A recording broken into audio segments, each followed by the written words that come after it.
കൃപയുടെ വാസസ്ഥലം കൃപാസനം.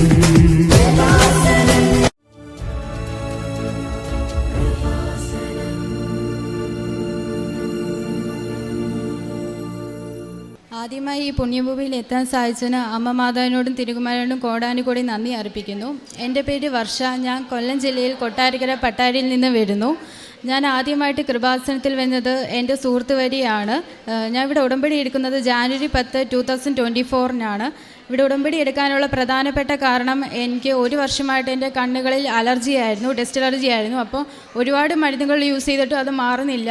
എനിക്ക് പഠിക്കാൻ പറ്റുന്നില്ല. എൻ്റെ കണ്ണിന് ഭയങ്കര ചൊറിച്ചിൽ, റെഡ് കളറ്, അങ്ങനെ കുരുക്കൾ വരിക, പീള കിട്ടുക, അങ്ങനെ എനിക്ക് ഫുൾ ടൈം ഉറങ്ങാൻ മാത്രമേ പറ്റുന്നുള്ളായിരുന്നു. അങ്ങനെ ഞാൻ ഇവിടെ ഉടമ്പടി എടുക്കാൻ തീരുമാനിക്കുകയും ഇവിടെ വന്നെങ്കിലും ഞാൻ ആ ഒരു ഉടമ്പടി നിയോഗമായിട്ട് എഴുതാൻ ഞാൻ വിട്ടുപോയി. ഞാൻ വേറുള്ള കാര്യങ്ങളായിരുന്നു എഴുതിയത്. പിന്നെ അതുമാത്രമല്ല, ഞാൻ ഇവിടെ ഉടമ്പടി എടുക്കുന്നതിന് 2 ദിവസം മുമ്പ് ഞാൻ മാതാവിനോട് പറഞ്ഞായിരുന്നു എൻ്റെ സങ്കടങ്ങളും എല്ലാം മാറ്റിത്തരണേ, അമ്മയെ ഞാൻ എൻ്റെ ഹൃദയത്തിലാണ് ചേർക്കുന്നത്, അമ്മയെ ഞാൻ കണ്ണീരാൽ അഭിഷേകം ചെയ്യാമെന്നെല്ലാം പറഞ്ഞിരുന്നു. പക്ഷെ അതെല്ലാം ഞാൻ മറന്നുപോയി. എന്നിട്ട് ഞാൻ ജാനുവരി 10 ഇവിടെ എത്തുമ്പോഴും എനിക്കവിടെ ഉടമ്പടി എടുക്കാൻ നേരത്തെ അൾത്താരയിൽ നിന്ന് എനിക്ക് മാതാവിനെയാണ് ടോക്കണായിട്ട് കിട്ടുകയും ഞാൻ പോലും അറിയുന്നില്ല. ഞാൻ അവിടുന്ന് ഇവിടം വരെ ഈ അൾത്താര വരെ ഞാൻ കണ്ണീരാൽ അഭിഷേകം ചെയ്യുമായിരുന്നു. എനിക്ക് അറിഞ്ഞൂടാ, ഞാൻ സങ്കടങ്ങളോ സന്തോഷങ്ങളോ ഒന്നും തന്നെയല്ല പറയുന്നത്. പക്ഷേ ഇവിടുന്ന് ഇറങ്ങിക്കഴിയുമ്പോഴാണ് എനിക്ക് മനസ്സിലായത് അമ്മ മാതാവെന്ന് എനിക്കൊരു അനുഗ്രഹം തന്നിരുന്ന ഞാൻ പോലും അറിയാതെ ഞാൻ മനസ്സിലാഗ്രഹിച്ച കാര്യം അന്നത്തെ ദിവസം അമ്മ എനിക്ക് സാധിച്ചു തന്നു.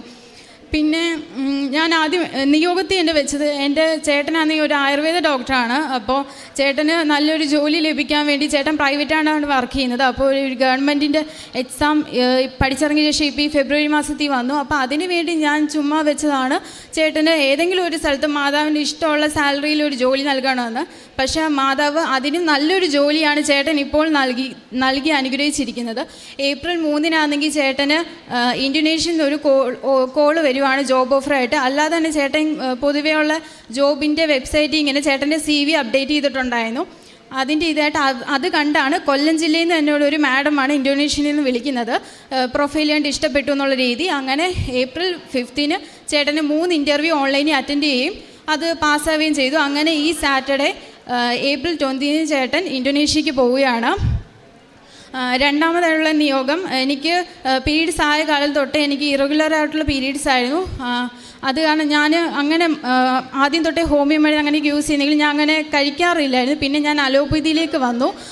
അലോപ്പതി മരുന്നും എനിക്ക് അലർജിയാണെന്ന് എനിക്ക് മനസ്സിലായി. 1 വീക്ക് ഞാൻ യൂസ് ചെയ്തു. അതിൻ്റെ സൈഡ് എഫക്റ്റ് കാരണം ഞാൻ പൂർണ്ണമായിട്ട് നിർത്തി. ഒരു മരുന്നും പിന്നെ യൂസ് ചെയ്തിട്ടില്ല. കാരണം ഞാൻ മടുത്തുപോയി. എനിക്ക് ഒരു തരത്തിലുള്ള മരുന്ന് യൂസ് ചെയ്യാൻ പറ്റത്തില്ലായിരുന്നു. അതിനാൽ തന്നെ ഞാൻ എൻ്റെ അമ്മ ഉടമ്പടി എടുത്ത വ്യക്തിയാൽ തന്നെ ഞാൻ പ്രാർത്ഥിക്കുമായിരുന്നു. പിന്നെ ഞാൻ ഉടമ്പടി എടുത്തപ്പോൾ മുതൽ ഞാനും പ്രാർത്ഥിക്കാൻ തുടങ്ങി. അടിവയറ്റിൽ തൈലം തേച്ച് പ്രാർത്ഥിക്കാൻ തുടങ്ങി. എനിക്ക് അമ്മ നൽകുന്നെങ്കിൽ മാത്രം എനിക്ക് അനുഗ്രഹങ്ങളൊക്കെ മതി, അല്ലാതെ ഞാൻ ഒരു തരത്തിലുള്ള മരുന്ന് യൂസ് ചെയ്യത്തില്ല എന്ന് പറഞ്ഞു. കാരണം എനിക്ക് വയ്യ, മരുന്ന് കഴിക്കാൻ വയ്യ എന്ന് പറഞ്ഞു.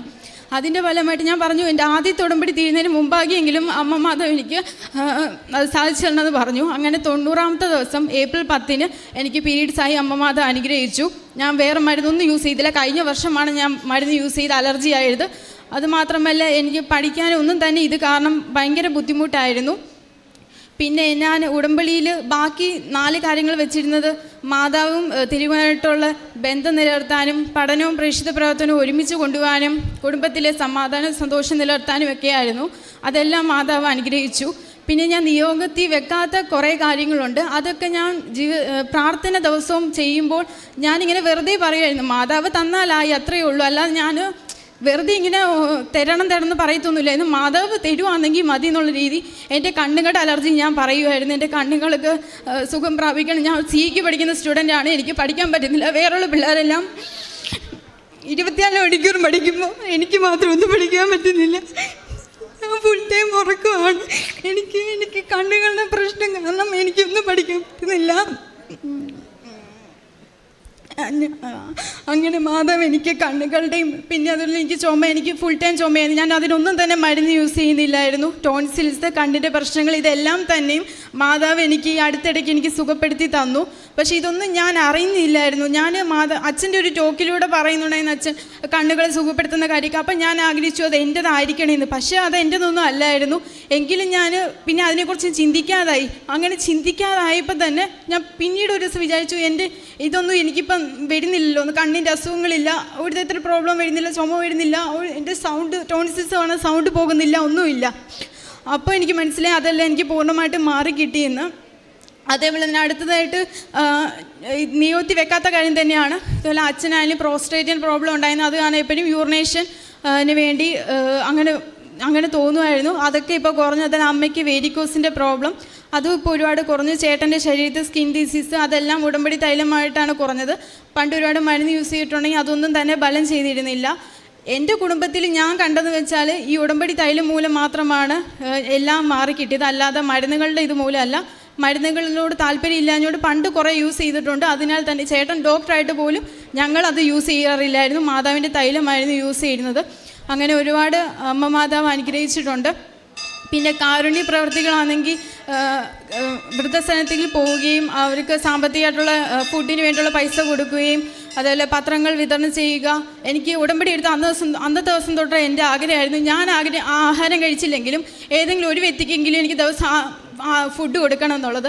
അതിനാൽ തന്നെ ഞാൻ പിറ്റേ ദിവസം മുതൽ ഞാൻ എല്ലാ ദിവസവും ഓരോ വ്യക്തിക്ക് അർഹതപ്പെട്ട ഒരു വ്യക്തിക്ക് വേണ്ടി ഞാൻ ഫുഡ് കൊടുക്കാറുണ്ട്. ഞാനും എൻ്റെ അച്ഛനും കൂടെ പോകും. അങ്ങനെ ഒരു വ്യക്തിയെ കണ്ടുമുട്ടാറേ ഇല്ല. പക്ഷേ കിലോമീറ്ററുകൾ താണ്ടിയാലും പോയി ഒരു വ്യക്തിക്കെങ്കിലും ഫുഡ് കൊടുക്കുമായിരുന്നു. അങ്ങനെ ഒരു ദിവസം ദുഃഖവെള്ളിയുടെ അന്ന് ഇതുപോലെ രാവിലെ പോകാൻ പറ്റിയില്ല. അപ്പോൾ ഉച്ചയ്ക്കാണ് പോയത്. നട്ടുവെയിലത്ത് അച്ഛനാകെ ക്ഷീണിച്ച് തളർന്ന് വന്നിട്ടുണ്ടെങ്കിലും അച്ഛൻ എൻ്റെ കൂടെ ഒരു തരത്തിലുള്ള ബുദ്ധിമുട്ട് പറയാൻ എൻ്റെ കൂടെ വരുമായിരുന്നു. അന്നും ഇതുപോലെ ഭയങ്കര തിളച്ച് ചൂടായാലും അച്ഛനൊട്ടും വയ്യ. അപ്പം ഞാൻ പറഞ്ഞു, മാതാവ് ഈ ചൂട് മാറ്റി തണുപ്പ് നൽകണമേ, ശരീരത്തിന് കവചമാവണമെന്നൊക്കെ പറഞ്ഞു. അതുപോലെ തന്നെ കുറച്ച് നിമിഷം കഴിഞ്ഞപ്പോൾ ആ നട്ടുച്ച വെയിലത്ത് തന്നെ അന്തരീക്ഷത്തിൽ ഒരു തരത്തിലുള്ള ചൂടുമില്ല, തണുപ്പ് എനിക്ക് ഏറ്റി. അപ്പോൾ എനിക്ക് മനസ്സിലായി അച്ഛൻ്റെ ശരീരത്തിൽ, അപ്പോൾ എനിക്ക് ഏറ്റെങ്കിൽ അച്ഛൻ്റെ ശരീരത്തിന് തണുപ്പ് ഏറ്റുകയാണ്. ഫുള്ള് തണുപ്പുള്ള അന്തരീക്ഷമായിരുന്നു. അർഹതപ്പെട്ട വ്യക്തിക്ക് കൊടുക്കുകയും തിരിച്ച് വീട്ടിൽ വരുന്നവരെ ആ വെയിലൊന്നും തന്നെ ഇല്ലായിരുന്നു. അതുപോലെ തന്നെ ഒരുപാട് അനുഗ്രഹം അമ്മമാർ ചെയ്തിട്ടുണ്ട്. പിന്നെ ബുധനും ശനി ഞാൻ മുടങ്ങാതെ ഉപവാസം എടുക്കും. അതേപോലെ ബൈബിൾ ഞാൻ ഫോണിൽ ആപ്പ് ഡൗൺലോഡ് ചെയ്തിട്ടുണ്ട്. അത് ഞാൻ കേൾക്കും. പിന്നെ കൊന്ത ചൊല്ലും. അമ്മയോടൊപ്പമാണ് കൊന്തയെല്ലാം ചൊല്ലുന്നത്. പിന്നെ അങ്ങനത്തെ ഒരുപാട് പ്രേക്ഷിത പ്രവർത്തനങ്ങൾ എല്ലാത്തിലും ഏർപ്പെടുന്നുണ്ട്. ഇത്രയൊക്കെ അനുഗ്രഹങ്ങൾ സാധിച്ചു തന്ന അമ്മ മാതാവിനും തിരുകുമാരനും എൻ്റെ കുടുംബത്തിൻ്റെയും സ്നേഹം ഞാൻ അർപ്പിക്കുന്നു.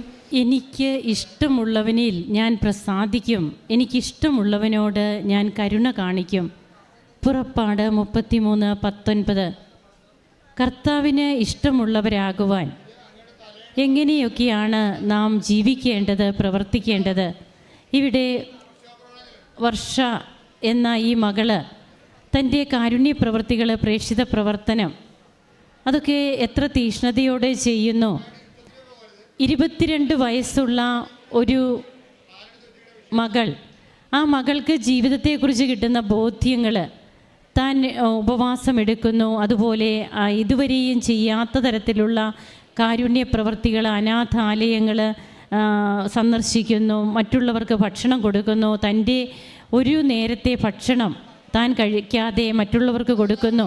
ഇതൊക്കെ ഇവിടെ ഈ മകൾ പറയുമ്പോൾ തീർച്ചയായും ഇത് കേട്ടുകൊണ്ടിരിക്കുന്ന നമുക്കും ഇനി കേൾക്കാൻ പോകുന്നവർക്കുമൊക്കെ തീർച്ചയായും നമുക്ക് തോന്നും ഇതെല്ലാം നമുക്കും ചെയ്തുകൂടെ എന്ന്.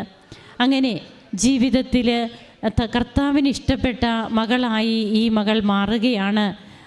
എങ്ങനെ താൻ കൊന്ത പ്രാർത്ഥിക്കുവാൻ പഠിച്ചു, ബൈബിൾ എങ്ങനെ വായിക്കുന്നു, ഇതൊക്കെ ഈ മകൾ പറഞ്ഞു. വീട്ടിൽ ഡോക്ടർ ഉണ്ടായിട്ടും ഞങ്ങൾ മരുന്നൊന്നുമല്ല പ്രധാനമായിട്ട് കാണുന്നത്, ഞങ്ങൾക്ക് വിശേഷ വിധിയായിട്ട് ഞങ്ങൾ ഉപയോഗിക്കുന്നത് ഉടമ്പടി തൈലമാണ്. അങ്ങനെ CA പഠിക്കുന്ന ഈ മകളുടെ കണ്ണിൻ്റെ അസ്വസ്ഥതകൾ അതൊക്കെ മാറുന്നതും ഓരോ കാര്യങ്ങളും ഇവിടെ ഈ മകൾ വ്യക്തമായി പറഞ്ഞു കഴിഞ്ഞു. നമുക്ക് നമ്മുടെ ജീവിതത്തെ ദൈവതിരുക്കരങ്ങളിൽ സമർപ്പിക്കാം. കർത്താവിന് ഇഷ്ടപ്പെട്ടവരായി തീരുവാൻ നമ്മെയും യോഗ്യരാക്കണമേ എന്ന് നമുക്ക് പ്രാർത്ഥിക്കാം. കൃപ നിറഞ്ഞ് സാക്ഷ്യം പറയുവാൻ നമുക്കും ഇടവരട്ടെ. കരങ്ങൾ അടിച്ച് നമുക്ക് ഈശോയ്ക്കും അമ്മയ്ക്കും നന്ദി പറയാം. അത്യപൂർവ ദൈവാനുഭവങ്ങൾ ഇനി നിങ്ങൾക്കും സ്വന്തം. ഈ യൂട്യൂബ് ചാനൽ ഇതുവരെ സബ്സ്ക്രൈബ് ചെയ്തിട്ടില്ലെങ്കിൽ ഇപ്പോൾ തന്നെ സബ്സ്ക്രൈബ് ചെയ്യുക. ഈ വീഡിയോ ഇപ്പോൾ തന്നെ നിങ്ങളുടെ സുഹൃത്തുക്കൾക്ക് ഷെയർ ചെയ്തുകൊണ്ട് കർത്താവിൻ്റെ പ്രേക്ഷിതരാകുക.